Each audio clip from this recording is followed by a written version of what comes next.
In the previous lesson, we discussed the idea of the participle in general, and then how to form the present active participle and how to translate it.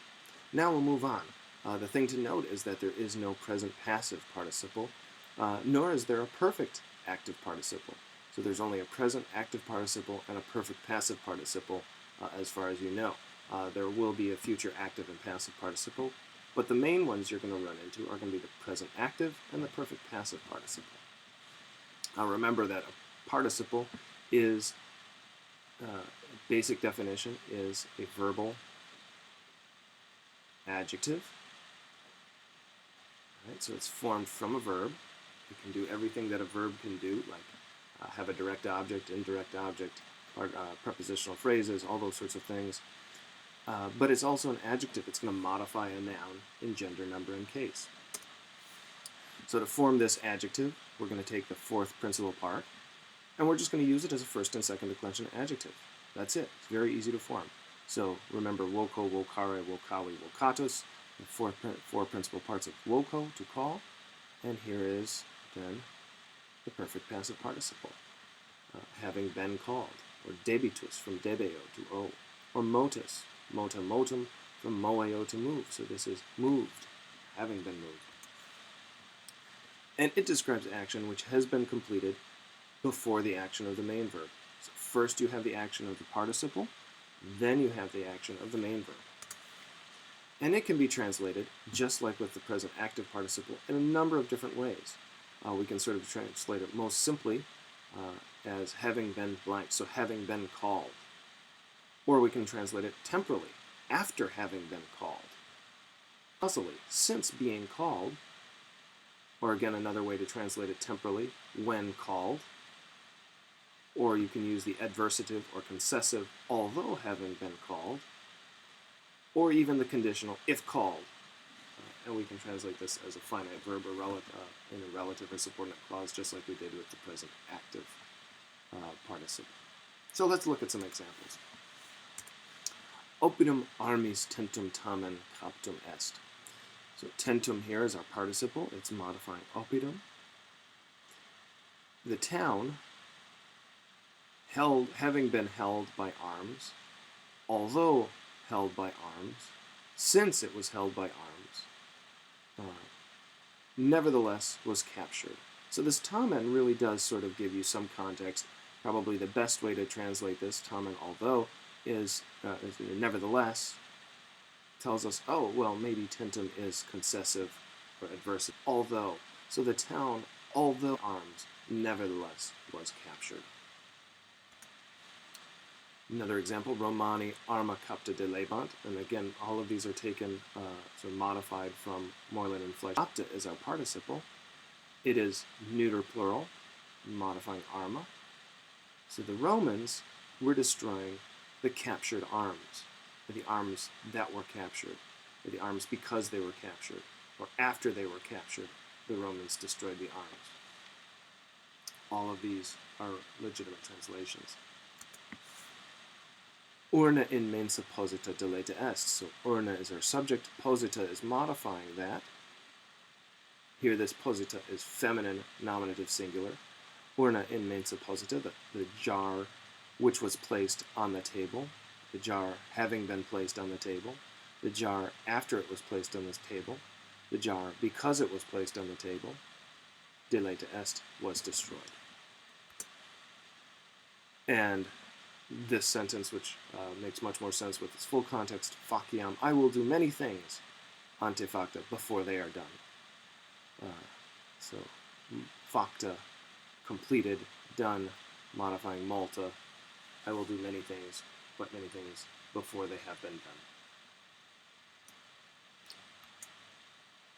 Moving on, the future active participle is also very easy to form, and we're going to use the fourth principal part, but instead of ending in us, like imperatus, we're going to insert a ur in there.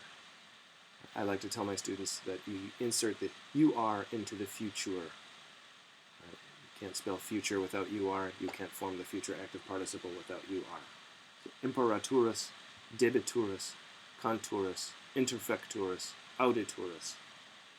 So if you can form the perfect passive participle, you can form the future active participle. And these participles describe actions that will take place after the action of the main verb, or subsequent to the action of the main verb. So first the main verb will happen, and then the action in the participle will happen. And this can be translated as about to, since about to, causally, although about to, concessive or adversative, when about to, temporal there, if about to, conditional, or as a finite verb in a relative or subordinate clause. And also, just as a side note, and we'll cover this later, is that the future active participle can give a sense of purpose to your sentence. This is a way of forming purpose. So, that should be future active participle, typo. Some examples.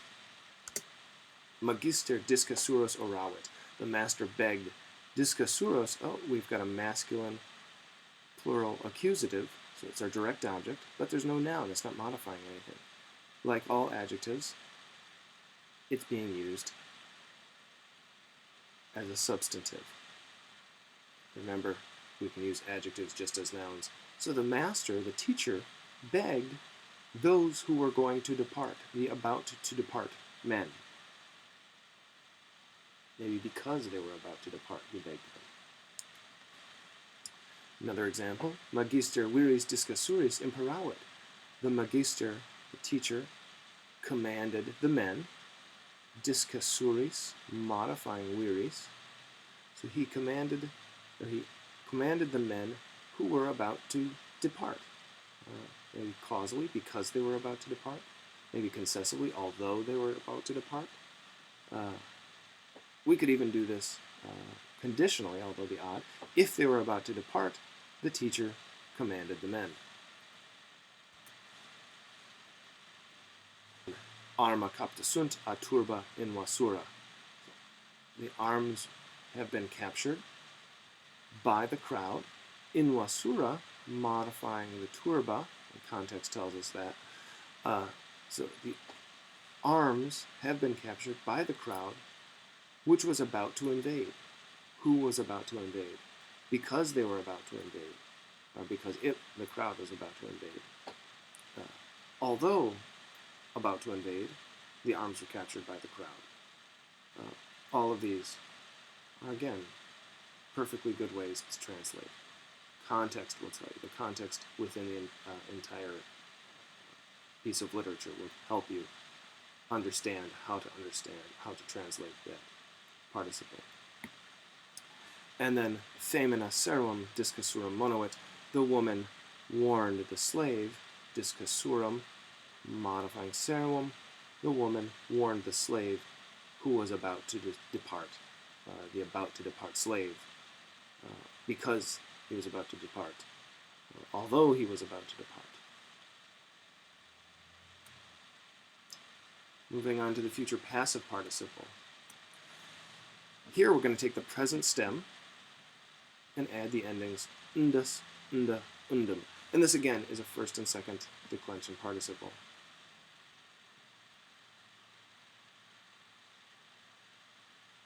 First and second adjective, rather. Imperandus, there's our present stem. Undus, debendus, canendus, interficiendus, audiendus. Notice the E, just like in the present active participle, the E is found in all third and fourth conjugation participles. And again, it describes action that will take place subsequent to the action. But unlike the future active, obviously by its name, it's passive. But this passive has a very special meaning. It means having to be, so having to be commanded or to be commanded. And it really shows necessity. This is the key here. In classical Latin, it shows necessity, or really the ability. You can use the prefix, or the suffix able. So imperandus is commandable, canendus singable, audiendus hearable. And it takes on then, it sort of shifts into the idea of necessity, must be heard, must be commanded, must be sung. So if something is able to be heard, then it must be heard. And it's primarily used in what's called the passive periphrastic construction, which you'll learn in a later lesson.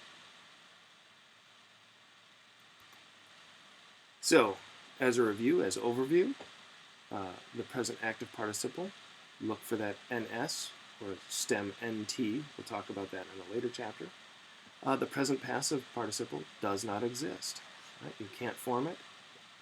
It can't be translated. So an English present passive participle cannot be translated into Latin. You have to talk around it. Same with the perfect active participle. You have to talk around it. You can't make up a form.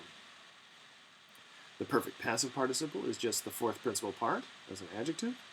The future active participle is also a first and second declension adjective, and we're just going to insert that you are into the fourth principal part. And the future passive participle is going to be the stem,